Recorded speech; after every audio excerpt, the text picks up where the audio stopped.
பீஷ்மரின் ஆக்ரோஷத்திற்கு ஈடு கொடுக்கவில்லை என்றால் நடப்பது வேறு என்கிறார். சொல்லி சொல்லி பார்த்தார், அர்ஜுனனால் முடியலை. அவன் சொன்னான், கிருஷ்ணா என்னால் முடியவில்லை, என்னால் எதிர்த்து நிற்க இயலவில்லை, என் அஸ்திரங்கள் எல்லாம் நழுவிக்கொண்டிருக்கிறது, நான் என்ன செய்வேன் என்றான். பகவான் ஒன்றும் சொல்லாமல் தேரிலிருந்து சடார்னு கீழே குதிச்சார். குதிச்சவர் தன் கரத்தை ஆகாசத்தை நோக்கி தூக்கினார். சக்கரப்படை வந்து கையில் உட்கார்ந்த சக்கரப்படையை தூக்கிட்டு பின்னால் பறந்து போகிற மேலாடைய ஒரு கையால் முன்னால் இழுத்துட்டு அவசர அவசரமாக முகத்தில் ஆக்ரோஷம் கொப்பளிக்கிறது, பீஷ்மர் அடிக்கிறது ஓடுறார்.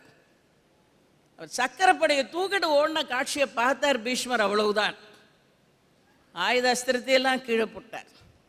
ஆகா, சண்டை தொடங்குவதற்கு முன்னால் படைத்துணை அழைப்பதற்காக அர்ஜுனனும் துரியோதனனும் போகும்போது படைகளையெல்லாம் துரியோதனாதியர்களுக்கு தருவேன் என்று வாக்களித்து விட்டு பாண்டவர்களுக்கு வெறும் ஆளாத்தான் சகாயம் பண்ணுவேன், போரில் எந்த காரணம் கொண்டும் படை தொட மாட்டேன் என்று சத்தியம் பண்ணினானே. இந்த சத்தியவந்தனா சத்தியத்தை மீறிவிட்டு சக்கரப்படையை தூக்கி கொண்டு வருகிறான். பீஷ்மருக்கு ஏற்பட்ட அதிர்ச்சிக்கு அழவே இல்லை. அவர் புலம்பினார், கிருஷ்ணா என்ன நினைத்தாய்? ஆழிப்படை உன் பக்தர்களை காப்பாற்றுவதற்கு உன் கரங்களில் இருக்கும் படையல்லவா? உன் பக்தர்களின் எதிரிகளை வீழ்த்துவதற்காக நீ பிரயோகம் பண்ணுகிற சக்கரம் அல்லவா? உன் நாமாவையே சொல்லிட்டு இருக்கிற பக்தனை அழிக்கிறதுக்கு அதே சக்கரப்படையை தூக்கிட்டு வருவியா?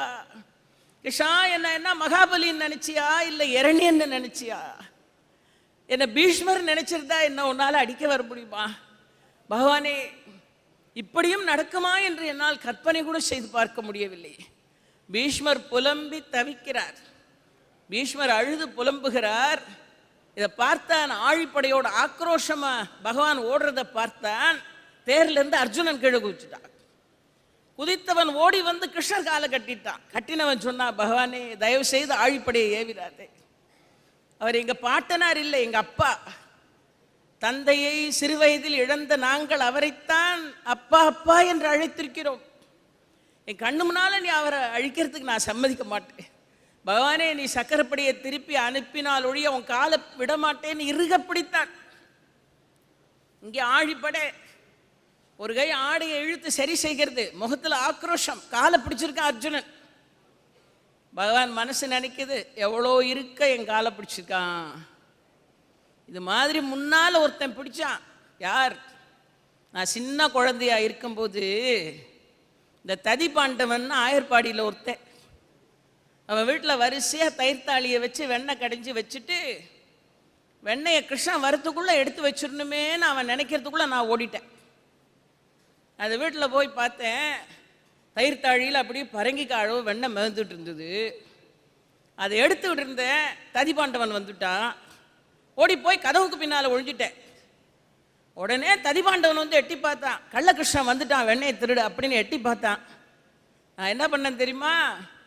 கதவுக்கு பின்னால் ஒழிஞ்சிருந்தவன் சங்கு சக்கரத்தோட காட்சி கொடுத்துட்டேன். தட்டால்னு விழுந்து என் காலை பிடிச்சான்.